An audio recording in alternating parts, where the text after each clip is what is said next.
All right, before we get into the material for today, it's important that you have already completed page 3 in the notes. This was reading from just 2 pages in one of our chemistry textbooks and answering some of the questions. Okay, so if you haven't done that, you'll need to make sure that you've done that. Okay, we're going to talk about pancakes for a second. I grew up really liking pancakes, all about it. Sometimes we use the mix where you just add like eggs or milk or something. Okay, or you can do the really fun shake and pour mix, or you can go super old fashioned and make your own homemade pancakes, right? Just using regular baking ingredients. All growing up, my family has this recipe for buttermilk pancakes, and it has been, kind of in the family for generations. And the story is that it's this recipe that was a really, really big deal. And, it was such a big deal that it made it across the plains with the pioneers when they made their trek west. And, a lot of other people didn't make it, but the pancake recipe made it. And this was from my dad's side of the family, just kind of a huge legacy, this pancake recipe that we've had. Come to find out, the pancake recipe was a fraud. It did not come across the plains. It wasn't even top secret.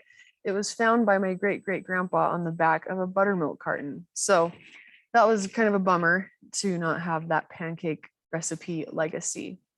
But let's look at a recipe for pancakes. If you want to make pancakes according to Bisquick, you need 2 cups of the mix, 1 cup of milk, and 2 eggs. And if you put those all together and use the proportions they tell you, you'll get roughly 14 pancakes. All right, so we can turn that into an equation of some sort, saying that, well, two cups of mix, 1 cup of milk, 2 eggs, and if you put those together, you can get a result of 14 pancakes. All right, so here's a question then. Looking at our makeshift equation, what is the ratio of mix to milk? Or what numbers, what are the related numbers of mix to milk? Think to yourself, how much mix to how much milk? If you thought or maybe said, well, there's 2 mix for every 1 milk, the little colon here means ratio, right? So for every 2 cups of mix, you need 1 cup of milk.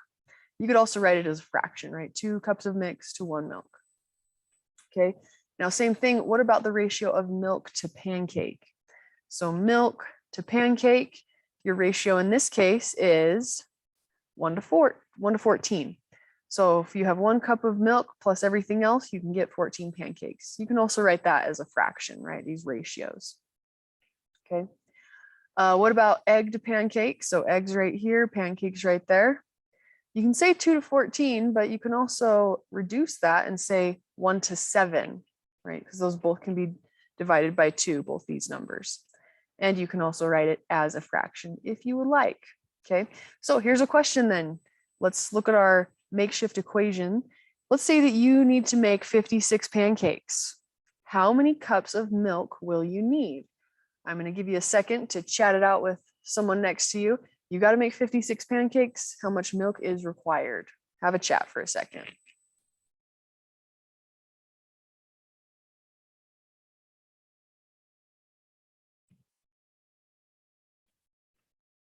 So my thought process on this is, okay, well, I know I can do 14 pancakes, and that's going to do 1 cup of milk, but I need 56.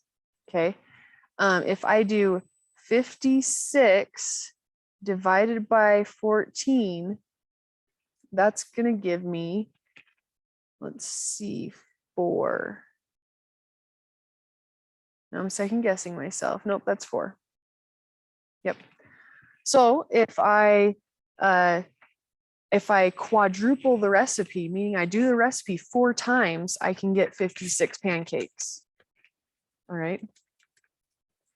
So if I 4 times everything else, times 4 times 4 times 4, okay, that'll tell me. So asking how many milk cups I need, well, I would need 4 cups because I need to quadruple the recipe. All right. Okay, let's say another question. We got 6 eggs in the fridge. They're getting old and you need to use them. How many pancakes will you be able to make if you have enough milk and mix? So we've got extra milk, extra mix over here, but we have 6 eggs. We want to use up all 6 eggs. So how many pancakes will you be able to make? That's the question. Tell your table partner, what are you thinking?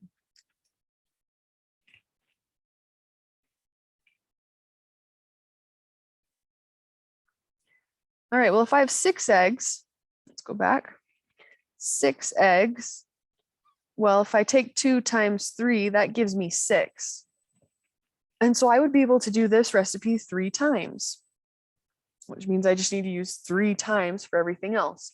So how many pancakes will I make? Well, it's 14 times 3, and that's equal to 42 pancakes. So you can make 42 pancakes. All right, we're just using these ratios from the equation up here. All right, next question. Oh no, someone drank all the milk. How much milk should you borrow from a neighbor if you have 4 cups of mix to make pancakes? Okay, we got 4 cups of mix. How much milk do we need? Well, we've got a 2-to-1 ratio right here. Whoops. 2-to-1 ratio. So if I have pretty much double, right? Whatever milk I have, I'll just double the mix. So we have 4 cups of mix. Well, what's half of 4? That's 2. So we need to borrow 2 cups of milk in order to use up those 4 cups of mix. Okay, so we're just using these ratios of these numbers from the little recipe for pancakes. Okay, now we're going to turn this into chemistry stuff and relate this to what we're talking about. Okay, so what stoichiometry is, this whole unit, is we're looking at quantitative relationships. Quantitative refers to numbers, okay? And we're looking at the relationship between reactants and products in a reaction. Okay, so if we have this reaction, we have reactions of reactants and product, and we're looking at the numbers in front. We're looking at these coefficients, right? This is a balanced equation and it has coefficients in front, right? The 4, the 3, the 2, these are all coefficients. And these can tell us things about the relative amounts of molecules or moles that are present. Okay, so when I'm looking at this equation, this is the equation for rust. When iron is exposed to oxygen over time, it can rust, and that's what this compound is. This is iron 3 oxide. So you could read this by saying 4 atoms of iron and 3 molecules of oxygen gas combined to make 2 molecules of iron 3 oxide. However, the coefficients also tell us if you have 4 moles of iron and 3 moles of oxygen gas, you can produce 2 moles of Fe2O3. Now, we discussed yesterday that 1 mole is equal to 6.022 times 10 to the 23 of anything, right? This could be atoms, this could be molecules, okay, as far as chemistry goes. Right, so a mole of iron is going to have a lot of iron present, right? A mole of oxygen gas is going to have a lot of oxygen gas present. All right. Okay, so I want to go through just a couple of these questions, and these are on page 4. Okay, so we want to be on page 4. We have this balanced chemical equation. Every equation I give you in this unit, for the most part, they're going to be balanced. So we have a question. What is the mole ratio of iron to oxygen gas? Okay, so we're trying to compare iron with oxygen gas. Iron's right here. Oxygen gas is right there. We just need to look at those numbers. Okay, that's all we've got to do. Okay, the mole ratio is just looking at the relative amounts. We have 4 irons to 3 oxygen gases. So I can write the ratio like this with the colon in the middle between them. Okay, and that works out. That's our mole ratio. Okay, it's just the ratio of the coefficients in the balanced equation. And let's say I asked, what is the mole ratio of iron 3 oxide to oxygen gas? Iron 3 oxide's right here. And oxygen gas is right here. So the ratio is going to be 2 to 3. Notice I put the 2 in front because it's asking iron 3 oxide to oxygen gas. Okay, now you should be able to write down both of those in your notes. Okay, so we're gonna use some mole ratios. Mole ratios are important. They just relate amounts of moles of two substances in a reaction, and we can use them to answer little math questions related to the reaction. Okay, so looking at question number 1, we wrote the mole ratio for iron and oxygen gas. It was 4 to 3.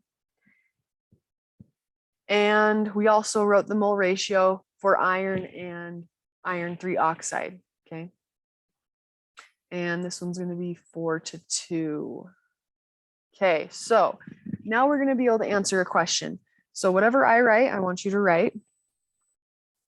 Okay, the question says, how many moles of oxygen, okay, this is what it's asking us, are required to make 6.8 moles of iron 3 oxide? Okay, so if we're trying to make 6.8 moles of this compound, we want to know how many moles of oxygen we need. Okay. So we're going to use our fence method, and we learned this earlier, but we'll go through it again. The first thing I'm going to do is I'm going to write out what I'm given, and the number right here is what I'm given. 6.8, and I'm going to include the units, moles of Fe2O3. And then I make my little fence. I'm going to copy the units that I wrote right here down here. So I'll write moles Fe2O3. And then it's asking me to find moles of oxygen. So the unit that I'm going to put up here is what I'm trying to find. I'll put moles of O2. Okay.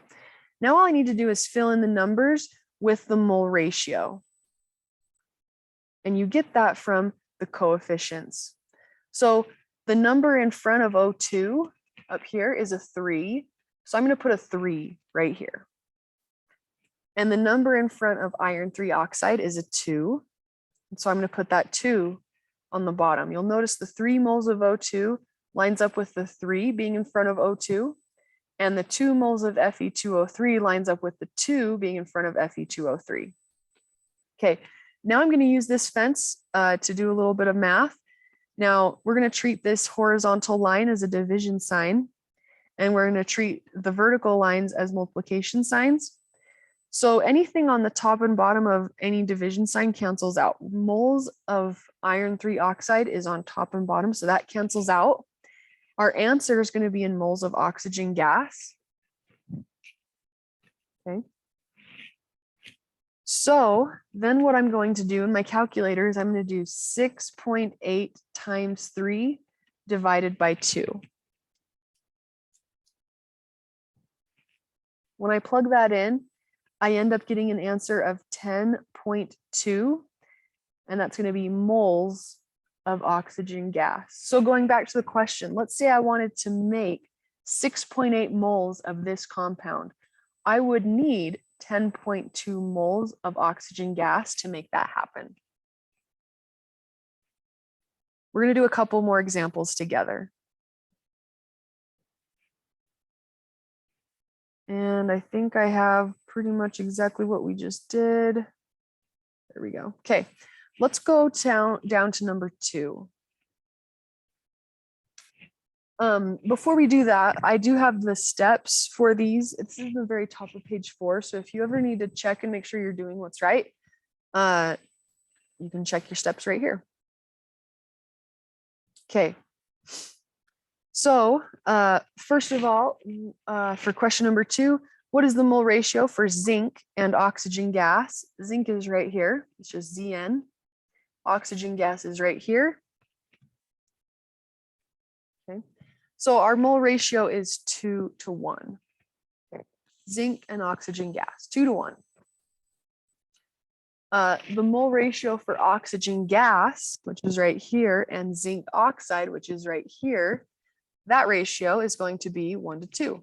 Okay, we just use the coefficients that are in front. All right. Okay, the next thing, this question asks, how many moles of zinc oxide are produced from reacting 17.6 moles of oxygen gas? All right, so the first thing I'm going to do is find out what I'm given. The number right here is 17.6. That's what I'm given in the question, and the units are moles of oxygen gas. So I'm going to start by writing down 17.6 moles O2, and then I'm going to make my little fence. Okay, now I'm going to take these units, moles of O2, I'm going to copy that down right here. And what I'm trying to find is, it asks how many moles of zinc oxide. All right, zinc oxide's right here. So the units I'm looking for is moles of ZnO. Okay, I have my units. Now I just need to fill in the numbers that go in these spots right here. Okay, and I look at the coefficients. So the coefficient in front of O2 is just a 1. And the coefficient in front of zinc oxide is a 2. Okay.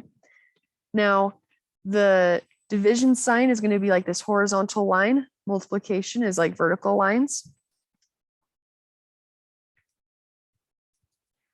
So when I multiply through, the moles of oxygen on top and bottom cancel out, and I'm going to plug in 17.6 times 2 divided by 1 in my calculator. And when I do that, I get 35.2, and the units are going to be moles of zinc oxide. All right. So again, going back to the question, let's say that we wanted to make, we wanted to make zinc oxide. We have 17.6 moles of oxygen gas. So if we had 17.6 moles of oxygen gas, we can make 35.2 moles of zinc oxide. And it makes sense because since there is twice as many zinc oxide molecules as there are oxygen gas, we're making twice as many as we started with right here. All right. Okay, let's look at the last question. This is question number 3 on the bottom of page 4. All right, so this one is our combustion reaction, combustion of methane. Now you have to use a little bit of elimination here to figure out what methane is, right? We know that O2 is oxygen gas. We know that H2O is water. And we should know at this point that CO2 is carbon dioxide. So methane has to be CH4. All right, my mole ratio between methane and water is 1 methane to 2 water. Okay, that's my ratio. It's just the coefficients. All right. The next question says, how many moles of H2O are made from combusting 4.2 moles of methane? So first thing, what am I given? 4.2 moles of methane. So I'm going to write down 4.2 moles of CH4. Make my little fence. And then this unit, moles of CH4, I copy down diagonally. And the unit I'm trying to find, it asks how many moles of H2O. That's going to be the unit I put up here, moles of H2O. You have to include your units. If you don't, you will make mistakes, I promise. Okay, now we got to get the numbers. So we're just going to look up to those coefficients. The coefficient in front of water is a 2. So I put a 2 right there. The coefficient in front of methane is a 1. So I put a 1 right there. And when I go ahead and treat the vertical sign like multiplication, the horizontal like division, the moles of CH4 on top and bottom cancel out, and the units for the answer is going to be moles of H2O. And then I'm just going to plug in 4.2 times 2 in my calculator, and the answer is 8.4 moles of H2O.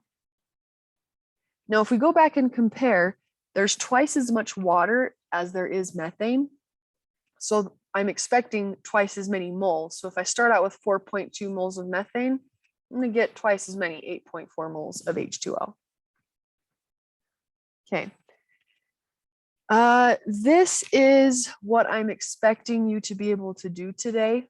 So I am going to have you guys work on page 8. If you go to page 8 in your notes, you will see some practice problems. Okay. The equations are already balanced for you, so you don't have to worry about balancing.